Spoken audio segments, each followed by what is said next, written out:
গৃহপ্রবেশ ধারাবাহিকের আজকের পর্বে ধারাবাহিকের শুরুতে আমাদের রায়বাড়ির কাহিনী দেখানো হয়। সেখানে শুভ ঋদ্ধিকে বলছে, তুই রুনাকে রাগিয়েছিস, এখন তুই রুনার রাগ ভাঙাবি, যে কারণেই হোক তুই রুনাকে সরি বলবি। ঋদ্ধি বলে, রুনার যে রাগ, আমি তাকে কখনোই সরি বলবো না, আমি পারবো না ওর রাগ ভাঙাতে। শুভ বলে, তোকে পারতেই হবে, কিছু একটা প্ল্যান করতে হবে রুনার রাগ ভাঙানোর জন্য। এরপর তারা প্ল্যান করার জন্য ভাবতে থাকে। ঠিক সেই সময় শুভ শাশুড়ি এসে স্টেফিনকে বলে, খাবার রেডি করো। ঠিক তখন শুভ বলে, না, আজ খাবার বানাবে ঋদ্ধি। সে ডোনার রাগ ভাঙানোর জন্য আজ নিজের হাতে রান্না করবে এবং ডোনাকে খাওয়াবে। একথা শুনে ঋদ্ধি বলে, আমি কখনোই পারবো না রান্না করতে। তখন আদি বলে, তুই একা নাকি, আমিও আজ রান্না করব শুভর জন্য, চল দুই ভাই মিলে রান্না করব।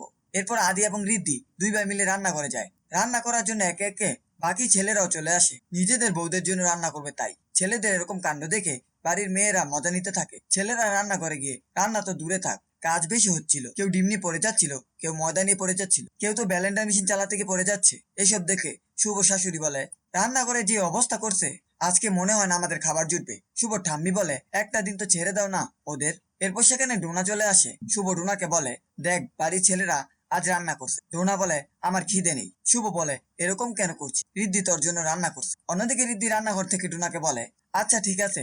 এরপর পুরুনি ডোনার কাছে আসে এবং জিজ্ঞাসা করে, কি ব্যাপার ডোনা, তুই এত সহজে রাজি হয়ে গেলি? ডোনা বলে, ওরা তো এত রিকোয়েস্ট করছে তাই রাজি হলাম। এরপর ডোনা মনে মনে বলে, যত মজা করার করে নাও, একটু পরই তো জ্বর আসতে চলেছে, তখন দেখবো শুভ তুমি কিভাবে সামলাও। পরবর্তী সিনে আমরা দেখতে পাই ছেলেরা মেয়েদেরকে খাবার সার্ভ করে দিচ্ছে। এরপর হঠাৎ পুলকের ফোনে একটা ফোন আসে এবং ফোনটা রিসিভ করে কথা বলার সাথে সাথে পুলক অসুস্থ হয়ে যায়। পুলককে এই অবস্থায় দেখে সকলে একটু ঘাবড়ে যায়। সকলে জিজ্ঞাসা করতে থাকে, এই তো ভালো ছিল, হঠাৎ কি এমন হলো? এরপর সেখানে আকাশ চলে আসে এবং বলে, আমি মনে হয় ভুল সময় এসে গেছি, আপনারা লাঞ্চ করছিলেন। শুভ বলে, আমরা একটু নিজেদের মতো করে থাকতে চাই, প্লিজ আমাদের ডিস্টার্ব করবেন না। আকাশ বলে, আমি আপনাদের ডিস্টার্ব করতে চাইনি, কিন্তু আমি আপনাদের এখানে সাহায্য করতে এসেছি, তাই না এসে পারলাম না। এরপর আকাশ সকলকে বলে, সে রায় অ্যান্ড কোম্পানির বিজনেস ডুবিয়ে দিয়েছে।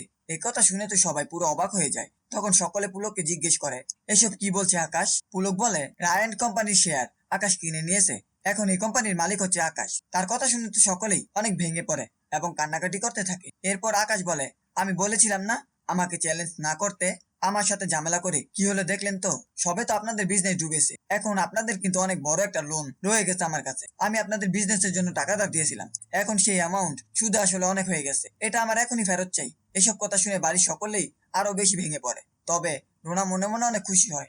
এরপর পুলক অনেক কান্নাকাটি করতে থাকে এবং শুভকে বলে, আমি অনেক কষ্ট করে এই বিজনেসটা তৈরি করেছি, আজ এক নিমিষেই সব শেষ হয়ে গেল। আদি তার বাবাকে বলে, তুমি চিন্তা করো না, আমরা নতুন করে আবার সবকিছু শুরু করব।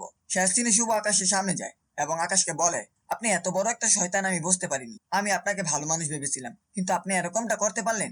আকাশ বলে, ভালো মানুষ কয়জন আছে, এখানে যত মানুষ আছে তাদের প্রত্যেকের মধ্যে শয়তানের রূপ রয়েছে, শুধু সময় সুযোগ বুঝে সেটা বেরিয়ে আসে। আগামী পর্ব আমরা দেখতে পাবো মোহনা তার দাদাকে জিজ্ঞেস করতে, আমাকে যে কথা দিয়েছিলেন সেটা কি হবে? আকাশ বলে, আয়ান আসবে। অন্যদিকে রায় কোম্পানিতে পুলক এবং বাকিরা ঢোকার চেষ্টা করছিল, কিন্তু সেখানে কাউকে ঢুকতে দেওয়া হয় না এবং অপমান করা হয়। এছাড়াও রায়বাড়িতে পুরবী, শুভ এবং আদিকে সবকিছুর জন্য দায়ী করা হয়। এই ছিল গৃহপ্রবেশ ধারাবাহিকের আজকের আপডেট। ভিডিওটি ভালো লাগলে চ্যানেলটিকে সাবস্ক্রাইব করে পাশে থাকা বেল আইকনটি অন করে দিন।